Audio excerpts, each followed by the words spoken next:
खुलुमबाय लोगोफोर, गोजोन फुंबिलि बयनिसिमबो। नोंथांमोनखौ डियार ब्रह्म चेनेलाव आरो फिन खेबसेबाव बयखौबो बरायनाय बावहरग्रोनाय जाबाय।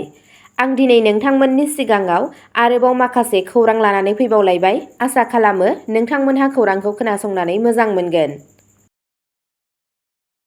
दिनैनि गिबि खौराङावनो दङ पेहेलगाम गाग्लोबनायनि उनाव रौनिया हान्जानि फिननायखौ मान होनानै सा 17 जोनोम जागोदान हिन्जावसाफोरनि मुंखौ सिन्दुर दोननाय जादों। 10 आरो 11 मेयाव कुशीनगर मेडिकेल कलेजाव जोनोम मोननाय सा 17 खुदिया हिन्जावसाफोरनि मुंखौ भारतारि रौनिया हान्जानि अपारेशन सिन्दुरखौ मान बावनाय महरै सिन्दुर दोननाय जादों। बे अपारेशनखौ 7 मेयाव जम्मु काश्मीरनि पेहेलगामाव गिख्रंथाव उदखारि गाग्लोबनायनि फिननाय महरै जागायनाय जादोंमोन, जेराव सा 26 नोगोरारिफोरा जिउ गोमादोंमोन। फरायसालिमानि गोरायुं डक्टर आर.के. शाहीआ मुं दोननायखौ रोखा खालामो। नखरफोरा बुंदोंमोन दि बे मुङा साहस आरो बावसोमनायखौ दिन्थियो। अर्चना शाही आरो बिमाया सिन्दुरखौ मोनसे सोदोबल' नङा, मोनसे आबेग बुंदोंमोन। गुबुनफोरा रोखोमसे आबेगखौ फोरमायदोंमोन आरो बुंदोंमोन दि बे मुङा रौनिया हान्जानि साहसगोनां खामानिखौ मान होगोन आरो इयुन जोलैफोरखौ बे बुब्लिखौ गोसोखांहोगोन। बे आव-फावआ दुखुखौ गोग्गानायाव सोलायबाय। सिन्दुर मुङा गोहो, सिनायथि आरो हायुंआरि खौसेथिनि नेरसोन। नैथि खौराङाव दङ क'क्राझार मेडिकेल कलेज आरो देहा फाहामसालियाव सासे बेरामिनि थैनायखौ लानानै सोमोनांथाव जाथाय। क'क्राझार मेडिकेल कलेज आरो देहा फाहामसालियाव फाहामथाय लाबाय थानाय सासे बेरामिनि सोमोनांथाव थैनाया नखरनि गेजेराव फिनजाथाय सोमजिहोदों। फाहामथाय लाबाय थानाय समाव गोमोथावै थैनाय बेरामिनि सिनायथिखौ दिमलागर पुलिस आउटपस्टनि साखाथियाव 40 बोसोर बैसोनि रबिन रय होनना मिथिनाय जादों। रबिन रयनि थैनायखौ आथिखालाव गावखौ फोथैना लानायनि सन्देह खालामनाय जादों। थेवब्लाबो गुबै सैथोथिखौ नायबिजिरनायनि उनावसो मिथिनो मोनगोन। जाथायनि सोमोन्दै नखरनि सोद्रोमाफोरनि बायदिब्ला, बायदि रोखोमनि बेरामजों नाख्रेबजानाय रबिन रयखौ सान 3 सिगां फाहामथायनि थाखाय क'क्राझार मेडिकेल कलेज आरो देहा फाहामसालियाव थिसननाय जादोंमोन। खौरां बिजोंनिफ्राय मिथिनो मोननाय बायदियैब्ला, आनजाद खालामखांनायनि उनाव हगारनायनि सानथांखि दंमोन, नाथाय दुखुनांथावै फुंआव बे दुखुनांथाव जाथाया जादोंमोन। बेरामिजों लोगोसे सानै हेफाजाबगिरिफोर दंमोन, नाथाय फुंआव बिसोर सानैबो उन्दुनो खाबु लादोंमोन आरो बेरामि रबिन रायआ देहा फाहामसालिनि बिसनानिफ्राय खारखोमालाङो। बे समावनो उन्दुनायनिफ्राय सिखारनायनि उनाव सानै हेफाजाबगिरिफोरा बेरामिखौ नागिरनो जुरिदोंमोन, नाथाय बिसोरो बिथांखौ नागिरनायाव जाफुंसार जानो हायाखैमोन।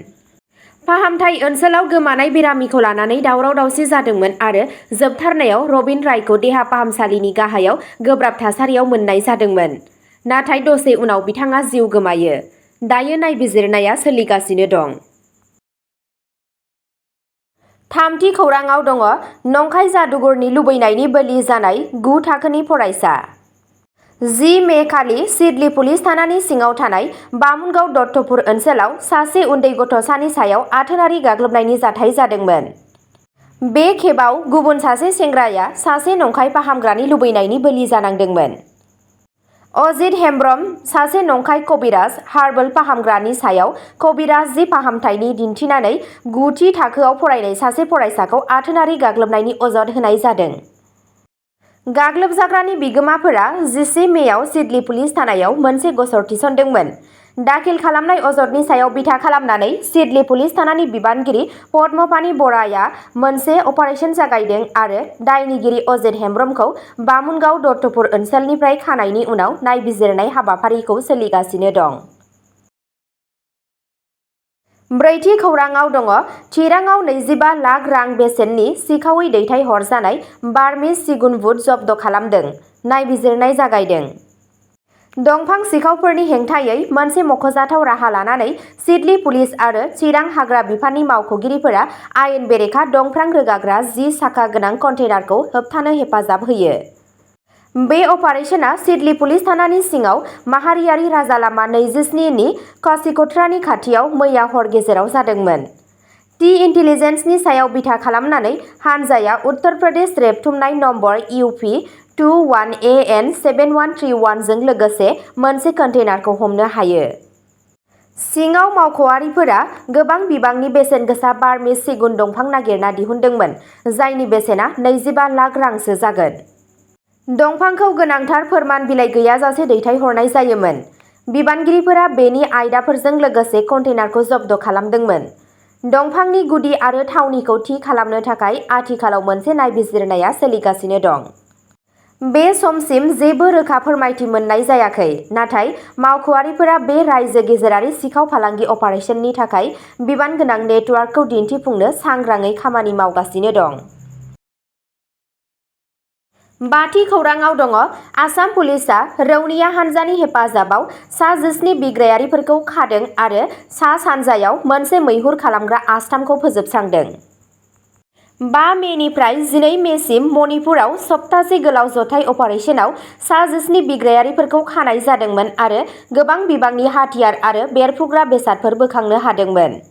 बे अपारेसनाव भारतारि रौनिया, Assam rifles, Manipur police, CRPF, BSF आरो ITBPनि मोनद' जिल्लाफोर इम्फल सोनाब, इम्फल सानजा, थौबाल, टेंनौपाल, चंदेल आरो सेनापतिनि गोरोबनाय नाजानायफोर दंमोन। रैखाथि गोहोआ गं 19 हाथियार, गं 19 हरखाब बेरफ्रुग्रा आगजुफोर, ग्रेनेड आरो गुबुन गुबुन रौनिया बेसादफोर जब्द खालामदोंमोन। हमनानै दोनजानाय गासैबो बिग्रायारिफोरखौ मणिपुर पुलिसनो दैथायहरनाय जादों। बाथि खौराङाव दङ आसाम पुलिसआ सदारासिआव 2 कौटि रां बेसेननि याबा जब्द खालामदों आरो 2 सुबुंखौ खानाय जादों। आसामाव श्रीभूमि पुलिसआ सदारासिनि 2 कौटिसो रांनि 10,000 याबा टेब्लेटफोर बोखांनो हादोंमोन। बे जब्दनि सोमोन्दोआव 2 ड्राग्स फालांगिरिफोरखौ खानाय जादोंमोन, जाय फेग्रा मुवाफोरखौ होबथानो थाखाय रायजोनि सोलिबाय थानाय नाजानायाव मोनसे मख'जाथाव जौगानायखौ दिन्थियो। गिबि मन्थ्रि हिमन्त बिश्व शर्माया आसाम पुलिसखौ बिसोरनि खामानिनि थाखाय बाख्नायदोंमोन, टुइटाराव साबायखर बावदोंमोन आरो आसाम एगेन्स्ट ड्राग्स हाबाफारिनि सिङाव रायजोनि बावसोमनायखौ रोखा खालामदोंमोन।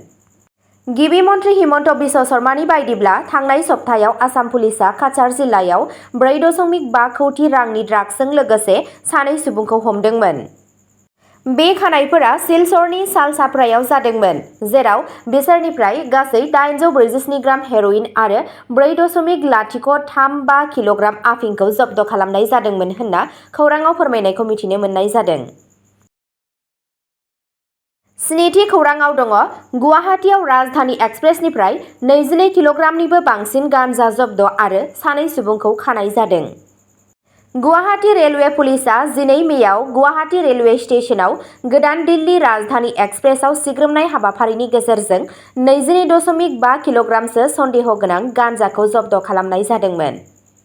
नागिरनाया क'च नं ट्रेन नं 12423 DNनि B4 बिहारनि बक्सर जिल्लानि रहित कुमार मिश्रा आरो मनीष यादव मुंनि 2 ड्राग्स फालांगिरिफोरजों लोगोसे 20 पेकेट आयेन बेरेखा मुवाफोर मोननाय जादोंमोन।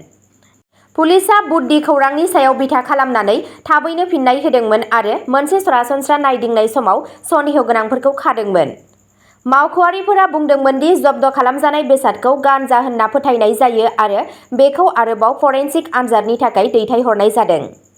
Narcotics, drugs and psychotropic साबस्टेन्स (NDPS) एक्टनि बाहायजाथाव खोन्दोफोरनि सिङाव सन्देह गोनांफोरनि बेरेखायै आयेनारि राहा लानाय जादों। 8थि खौराङाव दङ क'क्राझाराव हा आवग्रिनाय आरो खावनायनि अजदनि थाखाय ट्राइबेल रेस्ट हाउस मावथांखिखौ दोनथ'नाय जादों। क'क्राझाराव मोनसे मख'जाथाव हारिसा अनसाइ हाबाफारिया फालांगियारि सनजन पालनि बेरेखायै हा आवग्रिनाय आरो खावनायनि सायाव गोब्राब दाय होनायनि उनाव जेंनाजों मोगा-मोगि जानांगासिनो दं। क'क्राझार जिल्ला ट्राइबेल संघ पालखौ ट्राइबेल रेस्ट हाउसनि थावनियाव हाबाफारिफोरखौ हेंथा होनाय आरो लुनाय मुवाफोरखौ खावनायनि दाय होदों।